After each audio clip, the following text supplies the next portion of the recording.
اعوذ باللہ من الشیطان الرجیم بسم اللہ الرحمن الرحیم اللہم صلی علی محمد وعلی آل محمد۔ اللہ جل شانہ کا بے حساب کرم احسان اس ذات کا کہ جس نے ایک دفعہ پھر قرآن مجید سمجھنے کے لیے یہاں پہ ہمیں اکٹھا کر دیا۔ آج ہم انشاءاللہ 11واں پارہ سورہ یونس کی آیت نمبر 21 سے اپنا سبق شروع کریں گے۔ سورہ یونس آیت نمبر 21 سے۔ اعوذ باللہ من الشیطان الرجیم بسم اللہ الرحمن الرحیم وَإِذَا أَذَقْنَا النَّاسَ رَحْمَةً مِّن بَعْدِ ضَرَّاءَ مَسَّتْهُمْ إِذَا لَهُم مَّكْرٌ فِي آيَاتِنَا قُلِ اللَّهُ أَسْرَعُ مَكْرًا إِنَّ رُسُلَنَا يَكْتُبُونَ مَا تَمْكُرُونَ۔ وَإِذَا أَذَقْنَا، اور جب ہم چکھاتے ہیں۔ قرآن مجید میں یذقنا چکھانا اللہ کی نعمت کے لیے بھی ہے، اللہ تعالیٰ کی رحمت کے لیے بھی ہے اور اللہ کے عذاب کے لیے بھی ہے۔ تو ذائقہ سے انسان کوئی بھی چیز ہے، اللہ کی نعمت رحمت دونوں، وہ انسان پورے جسم میں روح تک محسوس کرتا ہے، دل تک محسوس کرتا ہے، چکھتا ہے۔ اور اسی طرح جب کوئی کڑوی چیز یا بد ذائقہ چیز انسان چکھتا ہے تو اس کا بھی پورے انسان کے جسم اور روح تک اس کا اثر جاتا ہے۔ جب ہم چکھاتے ہیں سب لوگوں کو رحمتاً، اپنی رحمت کا مزہ چکھاتے ہیں، یعنی اپنی رحمت ان پہ نازل فرماتے ہیں، من بعد ضراء، اس کے بعد کہ ان پہ تنگی گزری، سختی گزری، کوئی دکھ، کوئی تکلیف، کوئی پریشانی گزری، اور اس پریشانی کو یعنی اللہ پاک دور فرما دیتے ہیں اور ان کو اپنی رحمت سے دور کرتے ہیں، تو وہ یعنی رحمت کا مزہ چکھاتے ہیں۔ مَسَّتْهُمْ، جب وہ ان کو پہنچی ہو، اِذَا لَهُم مَّكْرٌ فِي آيَاتِنَا، جب اللہ کی رحمت آ جاتی ہے، تکلیف دور ہو جاتی ہے، پریشانی دکھ دور ہو جاتا ہے، تو پھر اللہ فرماتے ہیں جو ان کو پریشانی لگی ہوتی ہے تو پھر وہ بہانے بنانے لگتے ہیں، یعنی اللہ پہ ایمان لانے کے لیے۔ یہاں پہ خاص طور پہ ایک واقعے کا ذکر ہے کہ نبی کریم صلی اللہ علیہ وآلہ وسلم نے مکہ والوں کے لیے دعا کی کہ یا اللہ، مصر والوں پہ جب آپ نے قحط نازل کیا تو انہوں نے حضرت یوسف علیہ السلام کی پذیرائی کی، ان پہ ایمان لائے، ان کو نکالا، قید سے بھی نکالا، اور پھر ان کو نبوت بھی عطا فرمائی اور لوگوں کو ہدایت دی ان کے اوپر بات ماننے پہ، ان کے اللہ کے جو حکم تھا اس پہ چلنے پہ۔ تو ان پہ بھی کوئی ایسی ہی مصیبت بھیج تاکہ یہ رسول کو مانے، قرآن کو مانے اور یہ آخرت میں کامیاب ہو جائے۔ تو یوں مکہ والوں پہ قحط آیا، جب کوئی اور صورت نہیں تو پھر نبی کریم صلی اللہ علیہ وسلم کے پاس آئے اور کہا کہ آپ دعا کریں اللہ سے کہ ہمارا یہ قحط دور ہو جائے تو ہم سارے ایمان لے آئیں گے۔ تو آپ صلی اللہ علیہ وآلہ وسلم نے رب کے حضور دعا کی اور بارش ہوئی، قحط سالی ختم ہو گئی، ہر طرف ہریالی ہریالی ہو گئی۔ تو اللہ فرماتے ہیں کہ پھر وہ بہانے کہ نہیں ہمارا یہ مطالبہ مانیں، ایسے مانیں، یہ تبدیل کریں، اس کو ہماری مرضی کے مطابق نہیں، کسی کو اس کو اٹھائیں، وہ غریب لوگ ہیں ہم اس کے ساتھ نہیں بیٹھ، تو سارے مکر کرنے لگے۔ کیا؟ تو اللہ فرماتے ہیں کہ جب ہم دور کر دیتے ہیں، یعنی کوئی بھی انسان کو قحط کا ہو، مرض ہو، اولاد کی کوئی پریشانی ہو، مال کا کوئی امتحان ہو، تو انسان کہتا ہے یا اللہ یہ ایک دفعہ معاملہ میرا ٹھیک کر دے،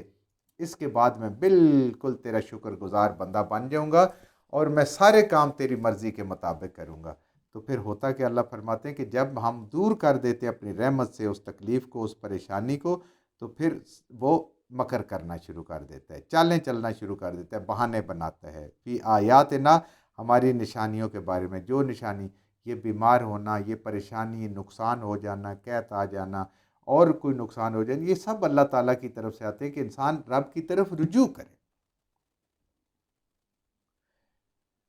کل اللہ اسرا مکرا، اللہ بھی ان سے ساتھ بہت جلد اپنی تدبیر کرنے والا ہے، یعنی دنیا میں اگر نہیں پکڑے گا تو مرنے پہ تو پھر اللہ کے حضور پیش ہونا ہے نا، تو اللہ وہ وقت بھی دور نہیں، زندگی ایسے چٹکی میں گزر جانی ہے، پتہ بھی نہیں چلنا، تو پھر ان کے ساتھ وہی معاملہ ہوگا جو انہوں نے اللہ کے ساتھ دنیا میں دھوکہ دیا، تو اس کا ان کو وہاں پہ جواب ملے گا۔ ان رسولنا، بے شک ہمارے فرشتے، یعنی اللہ تعالیٰ انسان کو یہ بتا رہے ہیں، ایک طرح سے یہ تنبیہ ہے، ورنہ تو ہمیں پتہ ہے، اللہ پھر بھی کہہ رہے ہیں کہ بے شک ہمارے جو فرشتے ہیں، جو کرامن کاتبین تمہارے کندھوں پہ بیٹھے ہوئے ہیں،